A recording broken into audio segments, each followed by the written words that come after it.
आप सभी को नमस्कार। आज के इस वीडियो में हम पढ़ेंगे युद्ध और सन 1917 की रूसी क्रांति।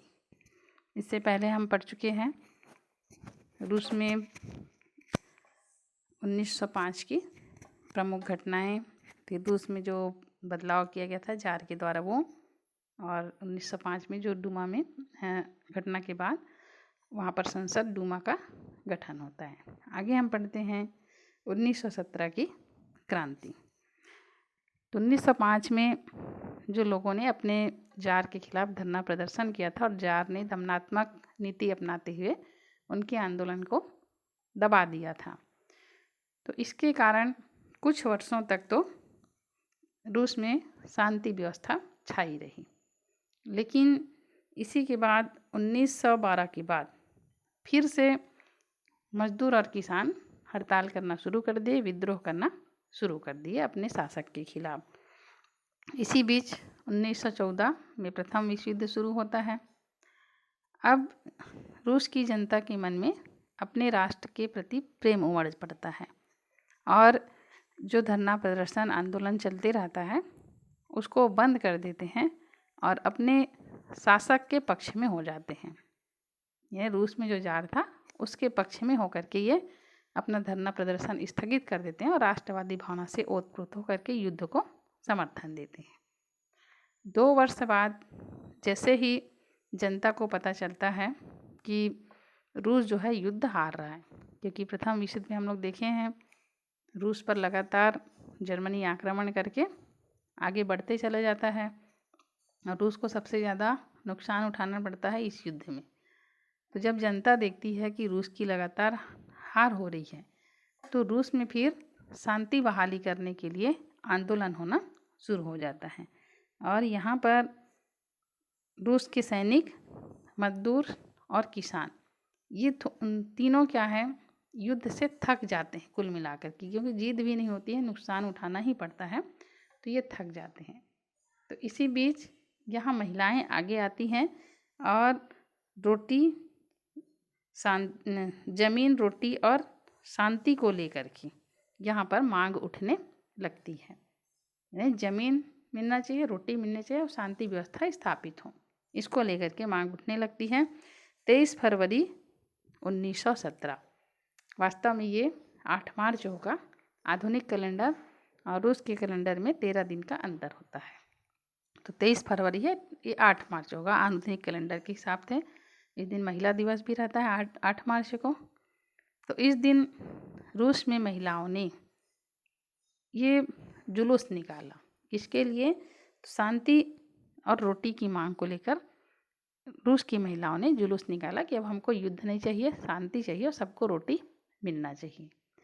जब ये महिलाएं धरना प्रदर्शन जुलूस कर रही थी तो इसके समर्थन में मजदूर और सैनिक भी जुलूस निकालने लगे। मतलब कुछ मजदूर और कुछ सैनिक भी इनके समर्थन में जुलूस निकालने लगे। सैनिक और पुलिस प्रदर्शनकारियों को रोकने के लिए होते हैं, लेकिन इस प्रदर्शन में सैनिक और पुलिस इनको किसी भी प्रकार का रोक टोक नहीं किए। इसीलिए इस चित्र में महिलाएं जो है बहुत खुश दिखाई दे रही हैं। चित्र 8.4 में आप देखना पुस्तक में, क्योंकि इन महिलाओं को समर्थन मिल रहा था सेना और पुलिस से भी। तब सैनिक और पुलिस भी इनके आंदोलन को समर्थन देने लगे। इसी बीच में कई मजदूर सभाएं भी हुई जिनमें रूस की हालतों पर चर्चा की गई और ये अपना प्रतिनिधि चुन के, जो मजदूर हैं ये अपना प्रतिनिधि चुन करके वहाँ जो शहर में मजदूर सभा हो रही थी वहाँ ये भेजने लगे, मजदूर सभा गठित करने के लिए भेजने लगे। इन सभाओं को सोयत कहा गया। सोयत मतलब ये पंचायत जैसा शब्द है, इसको कहा जाता था। तो रूस में अब विभिन्न जगहों पर सभा करके ऐसी छोटे छोटे सोयत बनाने लगे। विभिन्न मजदूर जो है गांव में, हर गांव में बैठक करने लगे, छोटे छोटे सोयत बनने लगे। इसी क्रम में अब मजदूर जो है ये कारखानों का संचालन भी करते थे, तो मालिकों से अपने हाथ में अब कारखाना का संचालन ले लिया। यानी जो कारखाने अभी तक उद्योगपतियों के हाथ में थे, अब ये मजदूरों के हाथ में आ गए। मजदूर अब खुद निर्णय लेते थे और उनका क्रियान्वयन भी वो खुद कर देते थे। अब इसमें जो मजदूर लोग सोयत बनाए थे और अपना प्रतिनिधि भेजे थे, कहाँ? शहरी क्षेत्र, ये पेट्रोगार्ड, ये इन सोयत का एक तरह से मुखिया था, हम कह सकते हैं। यहीं से फिर ये संचालित हो रही थी। तो इसमें जो प्रतिनिधि थे, इनसे अपेक्षा थी कि वो सोयत सदस्यों के विचारों के अनुरूप काम करेंगे और सोयत के कारखानों में काम करेंगे, मतलब ढंग से काम करेंगे। कुल मिला के जो प्रतिनिधि ये नियुक्त किए थे वो मजदूरों के हिसाब से काम करेंगे एक लाइन में। और यदि मान लो जो प्रतिनिधि इनके हिसाब से काम नहीं करेगा, उसके लिए ये व्यवस्था थी कि इनको कभी भी बदल कर दूसरे को प्रतिनिधि के रूप में मौका दे दिया जाएगा।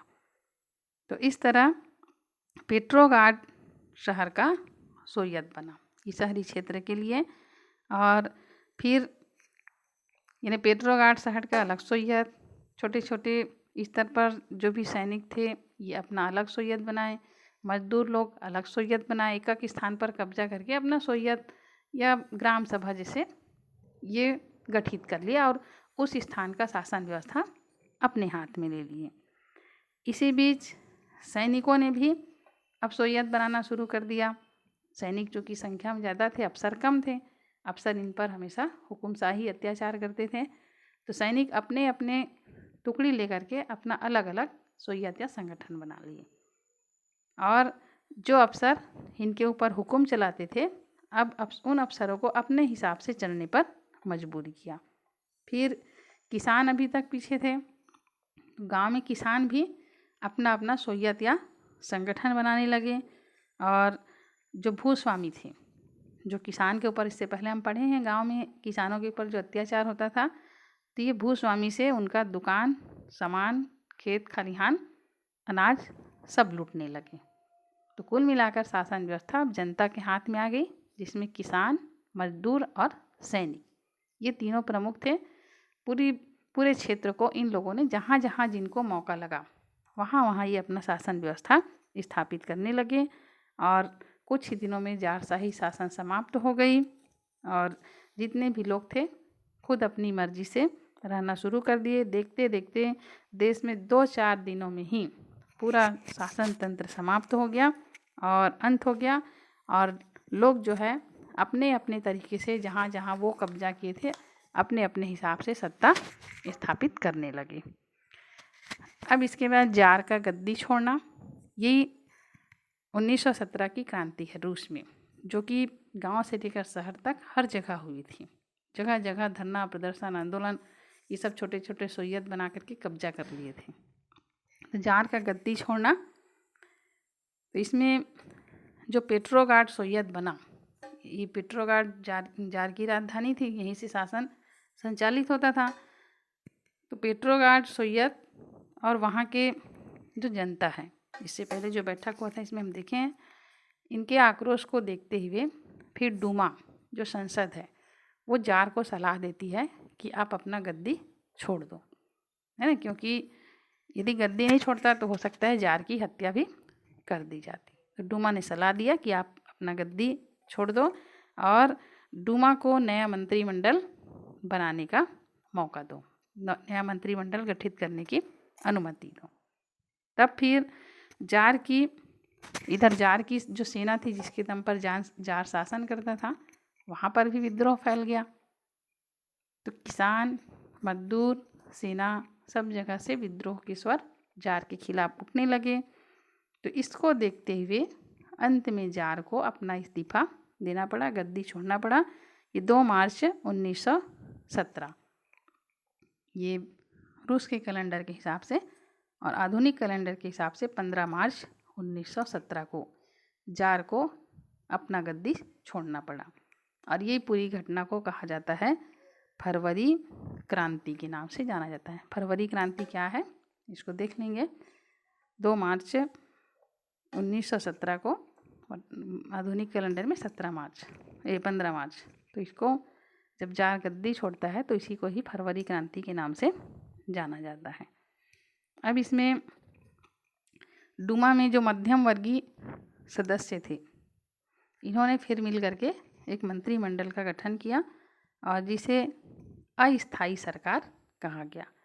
अस्थायी सरकार इसलिए क्योंकि जब तक स्थायी सरकार का गठन नहीं हो जाएगा ये अस्थायी तौर पर काम करेगी, क्योंकि सभी लोग चाहते थे कि मताधिकार के आधार पर चुनी हुई सोवियत में संविधान बने, संविधान सभा का गठन हो और इसी के बाद ही स्थायी सरकार बनेगी। तो ये अस्थायी सरकार सोवियत पर पूरी तरह से निर्भर थी। यानी जो अस्थायी सरकार बना था ये सोवियत छोटे छोटे जगहों पर सैनिक, मजदूर, किसान ये सब कब्जा करके रखे थे, इनके ऊपर ही ये निर्भर थी। सोवियत जिसे चाहते जो अस्थायी सरकार है इसको जब तक मान्यता देते तब तक ही अस्थायी सरकार बनी रहती। फिर जो पेट्रोग्राड सोवियत संघ है, सोवियत बना था तो इसका नेतृत्व 3-4 समाजवादी दल के प्रतिनिधि कर रहे थे और उनका ये मानना था कि क्रांति का नेतृत्व उनके वर्ग को ही संभालना है और यही क्या है, पूरे जो छोटे छोटे सोवियत में बिखरे हुए थे इनको इकट्ठा करेंगे और देश को फिर आगे ले जाएंगे, जिसमें लोकतंत्र स्थापित करेंगे, भूमि सुधार करेंगे और देश में शांति व्यवस्था लाएंगे। वे मानते थे कि सोवियतों की भूमिका मध्यम वर्ग के लोगों को पीछे हटाने से या पुराने शासकों की वापसी को रोकना है। यानी जो पुराने शासक हैं वो वापस ना आए और मध्यम वर्ग की भूमिका भी पीछे हो, या मतलब मध्यम वर्ग की भूमिका भी एक तरह से अब अपने हिसाब से हो, लेकिन जो शासक वर्ग है वो कभी दोबारा सत्ता में ना आए। ये इनका मुख्य उद्देश्य था जो पेट्रोग्राड सोवियत को संभाल रहे थे। तो कुल मिलाकर जार की गद्दी छोड़ने के बाद यहाँ जो अस्थायी सरकार बनी वो सोवियत संघ पर ही निर्भर थी, सोवियत पर ही निर्भर थी। जो छोटे छोटे सोवियत थे, पेट्रोग्राड में सोवियत बना था, संगठन बना था, उस पर ही निर्भर थी। बाद में फिर यहाँ पर लेनिन आता है, लेनिन क्रांति, और लेनिन और अक्टूबर क्रांति। लेनिन का उदय होता है। तो लेनिन का कैसे उदय होता है, कैसे लेनिन जो है रूस में शासन व्यवस्था स्थापित करता है, इसको हम अगले वीडियो में पढ़ेंगे।